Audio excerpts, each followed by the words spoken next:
Imagi Meira ki Mihut singna ngasi March ki tarik 5 da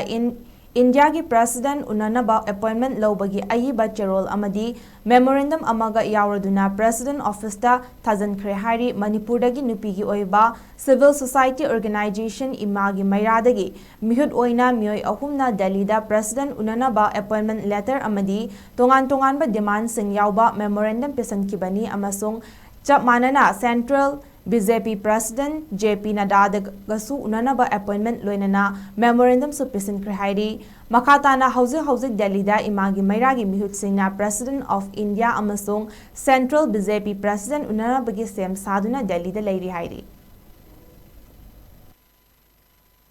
अखोई live पोलसी अखोई मणिपुर दगी अखोई अनि अहुम खक लाक्सबनी अदुबु अखोई गी जिदा दिल्ली दा लेबा अखोई गी ता हाय तारे माना सु मतेंग पांगबिरा अखोई पुन्ना तौमिनबा तायना हायरग लाकमिनबनी मयाम अमसु दिल्ली दा मयाम अमसु सपोर्ट ले अदुबु सिदा लाकपददी मियाम लाकपा यादबना मरम ओरगा अखोई नुपी अहुम सिदा इचा नुपा अमगा तौरगा अखोई मगदी खक मायना विजिट ओइना मेमोरेंडम पीबसे लाकपनी अदुगा ngasi अखोइने लेचरिबा जगह आसी राष्ट्रपति भवन दनी अखोइगी President of India na laiba mai ki resident house ki mapadani ko na leijeriba jaga si adubu moi koi ki site ki su unaba ya ba ki chances ta wangla di thambi rei adu so khoramaga manipur praja puna mokoi puna mari so khoramaga amtang unaba pangba bise niminasi